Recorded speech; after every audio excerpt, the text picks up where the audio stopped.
Good morning, afternoon, and evening to everyone. I am John Ramos, and welcome to Everyday Magic, your source for your daily dose of magic. On the docket today, Commander decks have been spoiled, Hogak makes another appearance, and we are halfway through the Standard Arena season, but we will start with MTG in Hollywood.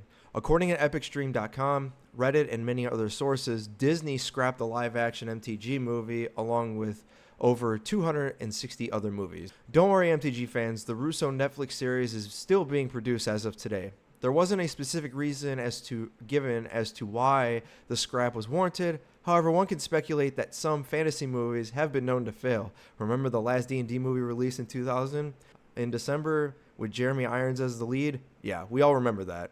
What does this mean for MTG on the big screen in the future? Well, first, I don't think it's MTG's time just yet. At least on the big screen, though I can't imagine that this not happening in the future, especially if the Netflix series is a hit. That's the first thing. You have to understand that this is a big thing for MTG, Magic especially, and with Wizards trying to get multi-million-dollar deals for licensing and stuff like that. Fantasy movies have been a hit or miss. However, at least there are a lot of novels, lore, and campaign settings of the MTG multiverse at their disposal. So one can speculate that it's coming, just they're trying to figure out how this is going to work. And don't worry, the MTG show on Netflix is coming, and we hope that it's a big hit. And they have to do a big deal. It has to be a big deal, because if you think Star Wars fans are ridiculous at some points of discussions, you should see how the MTG community feels when the WotC or anybody will screw something up. Case in point, the Ravnica novel. Go and listen to Think Twice, MTG's podcast, and listen to Justin Parnell and Ali Antrazi just rip that novel apart. It's warranted because there's a lot of critiques about it, not just from them, but theirs is the most colorful and the most entertaining. I will gauge the Netflix series when it comes out, as I prefer those over movies currently. The Walking Dead, and a lot of people like Game of Thrones. Movies tend to be 2 to 3 hours long, but with Netflix series, you can make them an hour and run episode after episode and not get too bogged down with making it all into one movie. And that's the biggest takeaway, is that you want to be able to get everything in and completely, make it a big deal. And with that, you can have multiple episodes, multiple seasons, and stuff like that. Moving on, the Commander decks of 2019 are completely spoiled and will be released on 23 August 2019, a week from this Friday. Most of the community seem generally accepting to the returning mechanics with new cards to the pool for those mechanics. Morph, Madness, Flashback, etc. What deck is everyone excited for, and which deck would you pick up? This is the first time that I saw Commander decks and wanted all of them, albeit the 4-color Commander decks are also the ones that of the whole set that I wanted. Most of the Commander series, or the every year, not all of them are the ones that I wanted. But this is one of the first times that I remember in a while that I wanted all of the 2019 version of the decks. And regardless of the power level, the deck that I was most excited for was the Morph deck, the Faceless Menace. As the Commander and Legendary creatures look interesting, the mechanics are brought back, and it's not just Morph but Megamorph, and some are reprints. And just the deck looks interesting, and I can't wait to actually, use it. My favorite reprint is Solemn. Solemn Simulacrum is a Commander staple, and it's one of those nostalgic value cards that you see it and you just remember playing it in an older standard format. And my favorite card spoiled is Kadena. Kadena, Slinking Sorcerer, legendary creature and Naga Wizard. The first face-down creature spell you cast each turn costs 3 colorless less to cast. Whenever a face-down creature enters the battlefield under your control, draw a card. It's a 3/3 creature, 1 black, green, blue, and a colorless of 4 converted mana cost. The reason why I think was one of my favorites is because Morph is not a mechanic you see very much of in Commander, and typically those that use Morph tend to be cards that everyone knows. Staticaster, Willbender, stuff like that. So on a side note, however, I have a problem. Start rant. Why does Wizards love to print cards with Phyrexian mana that can be potentially busted in older format? And case in point is the Keurig, Son of Yawgmoth. Keurig, Son of Yawgmoth is part of the Madness deck And Keurig Son of Yawgmoth is 4 colorless and 3 Phyrexian black mana or 6 life. So 7 converted mana cost. So you essentially could either pay all 7 or pay 4 colorless and 6 life. Legendary creature, horror minion, you can either pay a black or 2 life, essentially 6 life. Lifelink, for each black and a cost, you may pay 2 life rather than pay that mana. Essentially, any card, say Dark Ritual, costs 2 life. Cabal Ritual, 2 life and a colorless, and so on and so forth. Whenever you cast a black spell, put a +1/+1 count on Keurig Son of Yawgmoth, 2/2 legendary creature. Now, typically I wouldn't have a problem with free spells or spells that cheat on mana in Commander, as you can only have one of them. But these Commander sets that release cards are also legal in Vintage and Legacy. I have no idea why Wizards loves to print cards with Phyrexian mana, Delve, or Convoke, or whatnot, looking at you, Hogak, and Keurig, because you can use these in older formats. And with Modern Horizons, you can use that, and you can use, obviously, Hogak in Modern. But I don't understand why Wizards continues to do this. They print cards that cheat on mana and have the potential to be busted in other formats. And Commander obviously is about the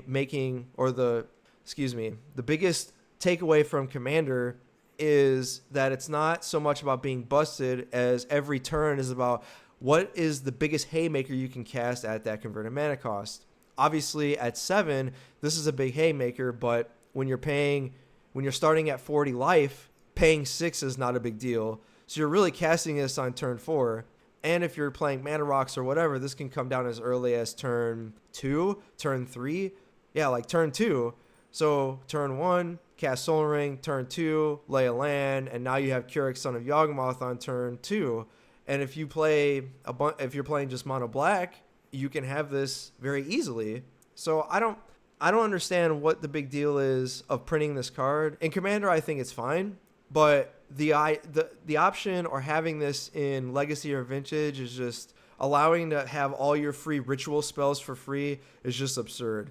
And I can't imagine that this card will not be playable in those formats, especially at a 4 of, and where you can play Dark Ritual, Cabal Ritual, and other ritual effects that are black mana that you can cast for free. Anyways, speaking of busted and cheating on mana, well, it wouldn't be obviously an MTG podcast or a Magic podcast without obviously mentioning Modern, how great the format is, right? Well, all joking aside, on 9 August 2019, MTG Modern League saw a Hogak list 5-0 league. Nothing out of the ordinary. Hogak's very good. It's in the S tier deck, and it's the best deck in the format. It wouldn't be unless the deck list had all the sideboard content registered with the deck. In other words, it was a 75 card deck with no sideboard and went 5-0 in the league. The banned and restricted announcement is not for another 2 weeks. It's a Monday on the 26th of August 2019. Who you got for that banned and restricted list for this announcement? Short answer, first, again, I don't play Modern, and like I said, the last time I played it was years ago when there weren't that many cards in the format. But I can't imagine that Hogak's getting banned. Case in point, Modern Horizons is a new set, and Hogak's one of those chase rares or chase cards for the set. So I can't imagine that they're banning Hogak. I don't think they're going to ban Faithless Looting either, because it's not a pivotal card that warrants a banning. Not every red deck runs it, and some red decks don't run 4. The card that I think is going to get banned is Vengevine or some other card that's in it. Vengevine is one of those cards that cheats on mana. You don't ever cast it. It always comes out of the graveyard, and it allows you to cast Hogak on turn 2.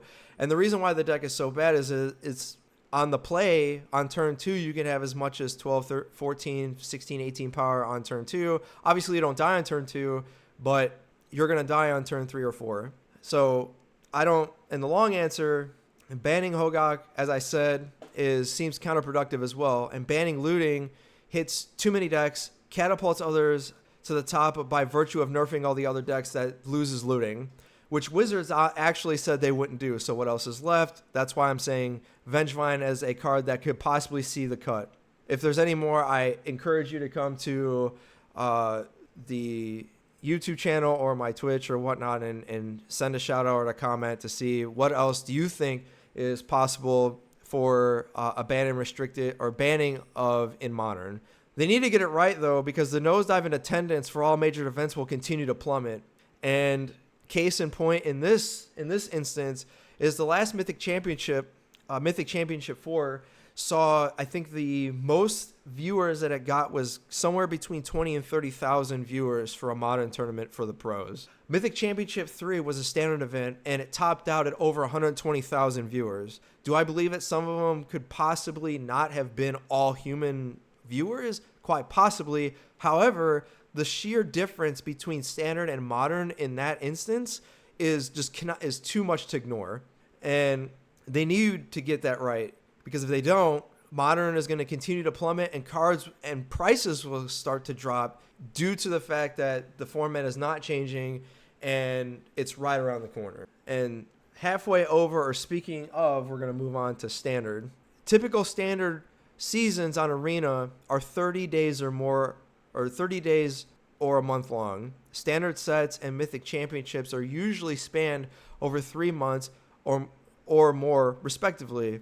What deck do you feel is the way to make it to Mythic, and do you feel that the seasons are too short? First, most players know what Tier 1 decks are, what the Tier 1 decks are, and Tier 1, to me, doesn't mean that they're the best. It just means, to me, by percentage, matchups, card quality, and consistency, they're likely the best choice for most tournaments. And just because the best deck is quoted the best, it doesn't mean that they always win. For example, last week, the best deck, according to most, was the Bant Scapeshift deck in Standard. This week, it's the Orzhov Vampires deck. Now, those decks are the best choices for a tournament, but if you know what the metagame is on Arena or MitGo, you know that if everyone's gunning for it or prepared for it, that might not be the best choice. Or if you have very, very comfortable with the matchups, then so be it, take it.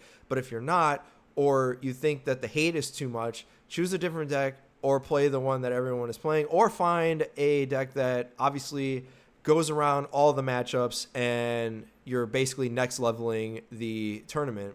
Now, as to what I feel are some of the seasons and why they're too short, given the Mastery Pass and how long each set is out before the next set drops, typically 3 months, tournaments associated with the amount of players on Arena increasing seemingly by the day, it is possible to extend the seasons to possibly 60 or 75 days, basically cutting the seasons from 3 in a given set's period to 2. Now, I understand that the Mythic Championship qualifiers on Arena are every time that they do the top 1,000 after every season, but they can increase that number considering that how many players are on Arena, and it's growing exponentially. There's supposed to be, I think there was an article done by either Epic Stream or an economic site or whatnot. I can't remember the actual citation, but this past year there's about 4 to 5 million players on Arena, and in the next year or two, it's supposed to increase by 20 to 25 million. That's an insane number just on Arena alone. So if you're having that short of a season, then you're not getting all the meat and potatoes of the player base. Instead of just having, just one tournament, or having 3 in 1 month, you could have 2 in a month, but extend out the number of players from 1,000 or the top 1,000 on Mythic to the top 1,500, the top 2,000, and then you can go and have multiple tournament or multiple qualifiers or however, instead of having, that many in a shorter amount of time. This also gives you a longer period to let the metagame shift out or figure itself out. Sometimes, at least the standard format right now, is no one knows what the best decks, or they know what the best decks are, but there isn't a clear best deck to use, like in the Kaladesh standard, where everyone knew it was black, red, and the Marvel deck. And then after Marvel was banned, then it was black, red, and, with the Mardu vehicles and stuff like that. I just like the idea of having a bigger pool of players in a tournament than having, 30 every 30 days the season ends and it feels like you don't have the time or whatnot. And most of us that don't play on a daily basis because, we work, we have families and stuff like that. The reason why this topic came up for me, at least, was that I only get to play every so often.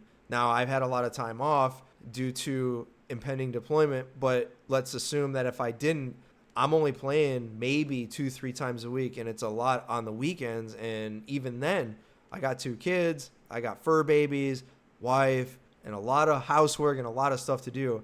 So I'm not saying that it should be, or that we're going to mold the seasonal days or how good or how big it is to my liking. I would just like to see that giving us a better opportunity to, or a different perspective on what we can do with making the seasons a little bit more spanned out, for giving us family people something to look forward to, as opposed to just, well, I'll just make it, like for me, I just make it to platinum, and maybe if I have a lot more time off, trying to make it to diamond, but get to platinum and then just try a bunch of stuff just because I just want the rewards of the 2 new card skins or whatnot. So, but we're going to move on to the next segment of Who You Got.